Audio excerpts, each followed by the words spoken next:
Vokatry ny faratsindra fotodrafitra sara-pambolena manondraka tanimbary ka mampiena betsaka ny voka-bary miakatra sy noho ny tsy fampian'ny ranonorana dia sahiran'ireo tanitsato ato anatin'ny lemaka Analalehibe Kaominina Ilaka Centre Distrikan'Ambositra Faritra Amoron'i Mania. Ankehitriny lemaka maherin'ny 20 hektara no voatondraky ny toho-dranon'Analalehibe Analalehibe izay nasipanarenana miaraka amin'ny lakandrano maherin'ny 5 kilometatra natao hitarian-drano ho fanampiny. Mitetina 130 tapitrisa ariary ny famatsim-bola na notanterahina ny asa avy amin'ny ministeran'ny fambolena ny fiompiana ary ny jono amin'ny alalan'ny fandaran'asa DEFIS. Androany zany tsika dia manatrika ny fandraisana vonjimaika ny asa natao teto amin'ity perimetra ny Analalehibe ity lemaka voatondraka 80 izany fandaran'asa DEFIS ho tanterahana amin'ity taona ity.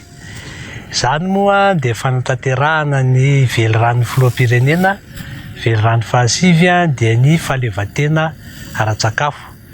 Ity zany ny asa voalohany tamin'ity taona 2024 ity fandraisana vonjimaika zao fa mbola isy ny fandraisana tanteraka afaka herintaona rehefa tena miasa tsara le izy.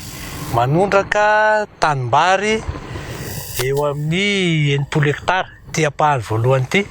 Fa mbola misy anankiray atsy ambonimbony atsy amin'ny ankavia atsy izay manondraka tanimbary 20 hektara. Zany ny totaliny dia 20 hektara. Raha ny fotodrafitrasa ray manontolo zany mahabeton armé azy dia 50 taona ny faharetany.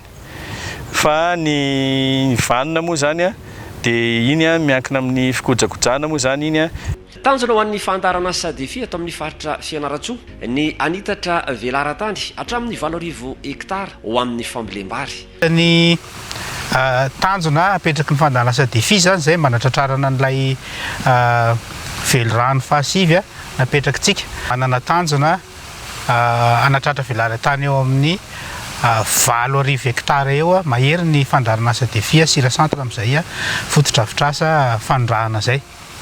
Ho an'ny Faritra Amoron'i Mania manokana moa zany dia misy 10 ireo barazy na toho-drano izay arenina sy amboarina amin'ny anatin'ny taona 2020 ka hatramin'ny 2021 iny. Anisan'izay zany ny eto izay mbola misy anankiray naman'ity fotodrafitrasa ity atsy ambonimbony atsy izay eritreretina nonjaka hatrany amin'ny 20 hektara ihany koa. Ho fitsinjarana araka ny tokony ho izy ny rano ho andro mpikambana misa 770 mandrafitra ny fikambanana FIRAISANTSOA izay vehivavy ny 320 ao amin'ny lemaka Analalehibe dia misy ny lamina napetraka. Fitsanjarana ny rano zany dia fa misy prise moa agny dia tsy mahazo mihoatra izay ataonay zany le rano amin'ny anjaran-drano pokon'olona midina makanikanja. Fandaminana an'le rano zany dia mitsinjara isaky ny vavarano izy io. Isam-bavarano zany miala taty apotony taty amin'ny farany ambony tonga agnambany agny.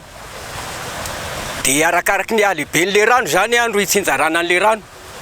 Fa tsy misy tsara mitanila ho ny rano be na ny rano na kely fa arakaraky ny haben'ity rano ty fandehan'le rano midy. Hosopotra tokoa ny Faritra Amoron'i Mania Tsoatsy. Anisan'izany ao hiady lalana no ireo lemaka midadasika 20 hektara mbola azo ajariana ho tanimbary ary afahana mamboly vary indroa isa-taona.